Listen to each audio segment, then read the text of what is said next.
श्री महाकाल मित्रों, आप सभी को नागपंचमी की बहुत बहुत शुभकामनाएं। चलिए आज का सेशन, क्योंकि आज नागपंचमी है तो आज का सेशन नागपंचमी के बारे में ही रहेगा। क्योंकि हम सभी देखते हैं कि मानव का नाग जाति के साथ में एक विशेष प्रकार का रिश्ता रहा है। और न केवल हमारे धर्म में, सनातन सभ्यता तो हमेशा प्रकृति पूजा की, प्रकृति की उपासक रही है, लेकिन आप नागों का मानव के साथ में कुछ विशेष रिश्ता रहा है। आप सनातन धर्म के अलावा अन्य धर्म को भी देखेंगे, यूनान के ग्रीक धर्म को भी देखेंगे, या फिर जैनों के तीर्थंकरों को भी देखेंगे तो उनकी तीर्थंकरों को भी सांप छाया करते हुए दिखेंगे आपको। तो अलग अलग धर्मों में भी नाग का बहुत महत्व बताया गया है। तो आज नागपंचमी है तो आप सभी को बहुत बहुत शुभकामनाएं। आज के दिन नाग महाराज की पूजा की जाती है और उनसे आशीर्वाद लिया जाता है। क्यों लिया जाता है? कारण ये है कि नाग महाराज की पूजा करने से नाग से होने वाला जो भय है उससे मुक्ति मिलती है। तो अब कुछ लोग बोलेंगे हमें नाग से क्यों भय लगेगा, या नाग की पूजा करने की क्यों जरूरी है? तो फिर मैं आपको एक छोटा सा फैक्ट बताना चाहूंगा। पूरे विश्व में सर्पदंश से होने वाली मृत्यु में भारत नंबर 1 है। मतलब हमारे देश में सांप की पूरी दुनिया का अगर डेटा आप काउंट करेंगे, तो मैंने नेट से जैसे निकाला, तो भारत सर्पदंश से होने वाली मृत्यु में भारत सबसे पहले। तो इसलिए हमें नाग भगवान का आशीर्वाद जरूर लेना चाहिए आज के दिन में पूजा करने के लिए। चलिए अब देखते हैं।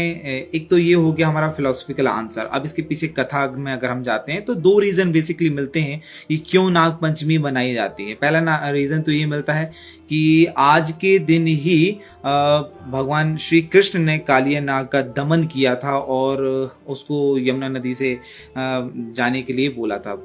एक रीजन ये था कि आज के दिन ही भगवान श्री कृष्ण ने कालिया नाग का दमन किया था। सेकंड रीजन ये हो जाता है कि कहते हैं कि जब तक्षक के द्वारा परीक्षित जो है अभिमन्यु के पुत्र रहते हैं, पांडवों के आखिरी वंशज रहते हैं। अभिमन्यु जो कि अर्जुन के पुत्र थे, अर्जुन के पुत्र अभिमन्यु, अभिमन्यु के पुत्र परीक्षित के मरने के बाद ही कलयुग जो है प्रारंभ होता है। परीक्षित को किसी कारणवश श्राप मिल जाता है कि तक्षक के सर्पदंश के कारण आपकी मृत्यु होगी। तो क्योंकि तक्षक नाग ने आकर परीक्षित को डसा था, इसलिए उनकी मृत्यु हुई थी। तो तक्षक के पुत्र जन्मेजय ने एक नाग यज्ञ किया था, जिसके द्वारा जिस नाग यज्ञ में मंत्रों का उच्चारण किया जा रहा था, यज्ञ किया जा रहा था, जिसके तहत नाग जो है स्वयं आकर यज्ञ में हवन हो रहे थे, यज्ञ में उनकी आहुति चढ़ रही थी। तो वो नाग यज्ञ रुकवाने के लिए जरत्सुक नाम के एक ऋषि हुए हैं और उनके पुत्र आस्तिक नाम के एक ऋषि ने आकर जिस दिन इस नाग यज्ञ को रुकवाया और जन्मेजय को कन्विंस किया कि नहीं, ये जो आप कर रहे हो ये अच्छी बात नहीं है, ये पाप कर्म है, आपको ये छोड़ देना चाहिए, आपको ये इस यज्ञ को यहीं रोक देना चाहिए। वो दिन भी नाग पंचमी का ही दिन था। तो कहते हैं कि आस्तिक मुनि के द्वारा, जन्मेजय के द्वारा चलाए जाने वाले नाग यज्ञ को आज के दिन ही रोका गया था, इसलिए भी नाग पंचमी मनाई जाती है।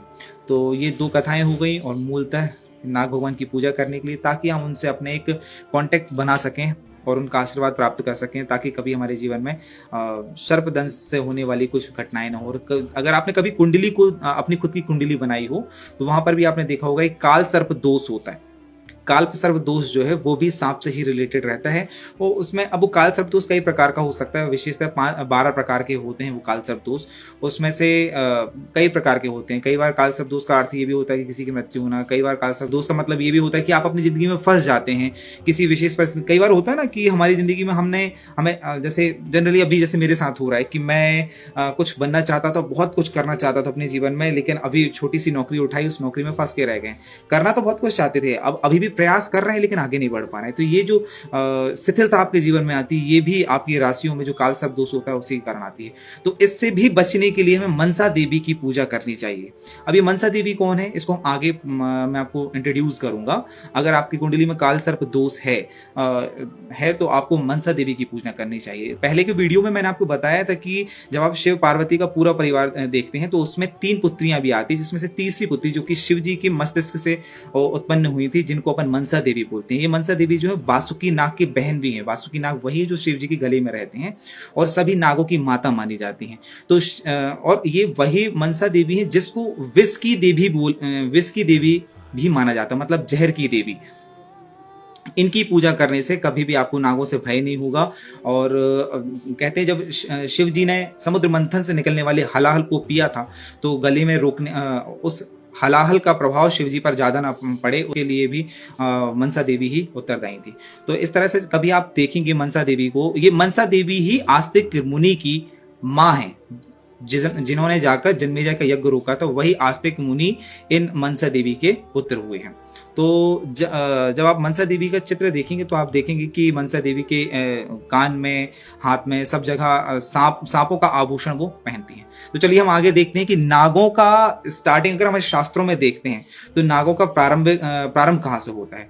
तो एक कश्यप ऋषि हुए हैं, जिनके नाम पर हम जानते हैं कि आज कश्मीर, हमारे भारत देश में एक स्थान है कश्मीर, जिसका नाम भी कश्यप ऋषि के कारण पड़ा हुआ था, क्योंकि वो कश्यप ऋषि की भूमि थी। कश्यप ऋषि की 13 पत्नियां हुई हैं, उनमें से एक पत्नी थी कद्रू नाम की पत्नी, और कश्यप ऋषि के वंशज हुए हैं सारे नाग। कश्यप ऋषि और कद्रू की 8 संतानें हुई, जिसमें से अपने सबसे पहले आते हैं वासुकी नाग, जो कि सबसे बड़े हैं। शेषनाग, जिन्हें अनंत भी बोलते हैं। शेषनाग, फिर वासुकी, फिर तक्षक, फिर उसके बाद अपने आते हैं कारकोटक आते हैं, फिर कुलिक आते हैं, पद्म आते हैं, महापद्म आते हैं और शंख आते हैं। इस तरह से ये 8 नागों का वंश हुआ, और आगे चल के इन 8 नागों से और भी ढेर सारे वंश हुए, और इन्हीं वंश में से एक नाग कौन हुआ? कालिया नाग हुआ है, ठीक है, जिसके बारे में अभी आगे डिस्कस करेंगे। तो अब यहाँ पर एक एक करके हम देखते हैं। मेरे मानना है कि अगर हम सनातनी हैं तो हमारे सनातन धर्म के बारे में हमें ये तथ्यात्मक जानकारी तो होनी चाहिए, क्योंकि तभी तो आप सबसे पहले आते हैं अनंत, या जिन्हें हम बोलते हैं शेषनाग। ये शेषनाग वही हैं जिनकी शैया पर, जिनके ऊपर भगवान विष्णु क्षीर सागर पर विराजमान है। ये शेषनाग वही हैं जो लक्ष्मण के अवतार हुए। ये शेषनाग वही हैं जिनके सिर पर माँ पृथ्वी विराजमान है। ये शेषनाग वही हैं जिनके 1000 मस्तिष्क हैं। दूसरे नंबर में आते हैं इनके छोटे भाई, जिनको बोला जाता है वासुकी नाग। ये वासुकी नाग जो है भगवान शिव के गले में रहते हैं। और ये वासुकी नाग, हाँ, यहाँ पर प्रश्न आता है इच्छाधारी नाग एक्चुअल में होते हैं कि नहीं होते हैं।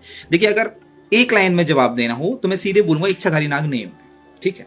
जिस तरह से टीवी और मोशन पिक्चर्स वगैरह में दिखाए जा रहे हैं, उस तरह के कोई इच्छाधारी नाग नहीं होते। दुनिया भर का वो बता रहे हैं कि नाग नागिन को ढूंढ रहे हैं, एक दूसरे के प्रेम प्रसंग कर रहे हैं, ऐसा कुछ नहीं होता। ये सिर्फ बनाई हुई स्टोरी है। लेकिन जिन शक्तियों की बात की गई है, उन शक्तियों का वर्णन हमारे शास्त्रों में है। जैसे नागमणि का वर्णन किया गया, तो कहा जाता है, शास्त्रों में इसका वर्णन आता है कि नागमणि वासुकी के मस्तिष्क में है। जो शेष नाग थे, उनके छोटे भाई वासुकी, जो कि शिव के गले में विराजमान रहते हैं, उनके मस्तिष्क में एक मणि है जिसे नागमणि बोला जाता है। एक बात। दूसरी बात, क्या इच्छाधारी नाग की तरह नाग भी कोई भी रूप धारण कर सकता है? तो जैसे कहते हैं कि देवताओं के पास ये शक्ति होती है, वो कोई भी रूप धारण कर सकते हैं, किसी भी पशु की योनि का रूप धारण कर सकते हैं। तो ये शक्ति नागों के पास नहीं होती। लेकिन कुछ नागों के पास ये शक्ति होती है कि वो या तो मानव का, स्त्री पुरुष दोनों का, या कुछ कीट पतंगों का रूप धारण कर सकते हैं। इसका उल्लेख कहां पर आता है? तो जब आप देवी पुराण पढ़ते हैं, तो देवी पुराण के परीक्षित का जब नाश करना होता है, उस समय में वो जो परीक्षित है, देवी पुराण वाला जो परीक्षित है, वो बहुत ऊंची बिल्डिंग बना लेते हैं 10-20 मंजिल की, और ऊपर में जाकर एक बंद रूम में पैक हो जाते कि अब यहां कहां से सर्प आएगा। तो वैसी स्थिति में तक्षक नाग जो है ब्राह्मण का रूप धारण करके आते हैं और महल में प्रवेश कर जाते हैं। तो यहां से ये सिद्ध हुआ कि हाँ, मानव को रूप धारण कर सकते हैं। फिर उसके बाद क्योंकि दरवाजा लगा हुआ था और रूम के अंदर प्रवेश करना था, तो तक्षक नाग ने एक पतंगा जो होता है, उस कीट का रूप धारण करके अंदर गए और वहां जाकर परीक्षित को सर्प दंश किया, उन्होंने दंश किया, और इस तरह से परीक्षित की मृत्यु होती।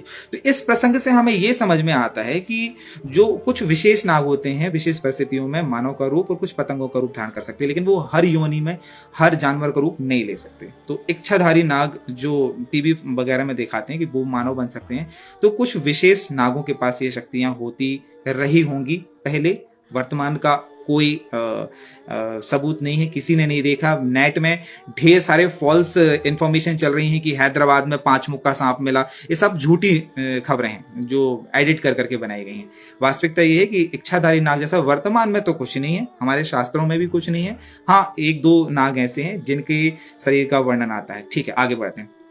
ये वासुकी नाग वही हैं जिन्होंने द्वापर युग में भीम को 10,000 हाथियों का बल दिया था। वो पूरी कहानी आपने सुनी होगी कि भीम को मारने के लिए दुर्योधन जो है लड्डू में विष मिलाकर उनको खिला देता है और नदी में बहा देता है। तो किसी तरह से भीम जो है पाताल लोक से होते हुए नागलोक पहुंच जाते हैं और नागलोक में वासुकी नाग मिलते हैं। वासुकी की किसी लंबे रिलेशन से वासुकी जो है भीम के नाना लगते थे। किसी रिश्ते से कुंती मैया जो है वासुकी की पुत्री कहलाती थी।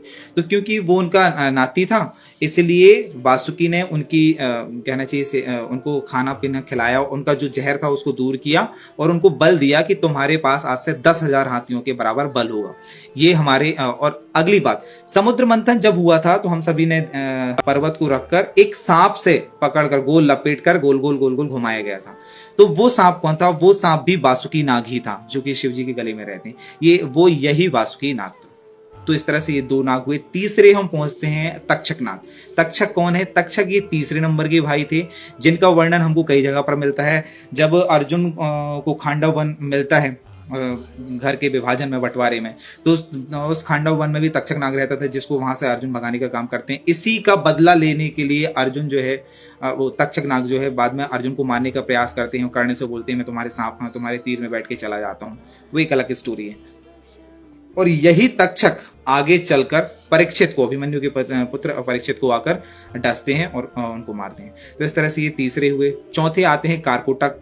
कारकोटक को ऐरावत नाग भी बोलते हैं। ये महाराष्ट्र में एक इरावती नदी है, उसके पास में इनका कुल पाया जाता है।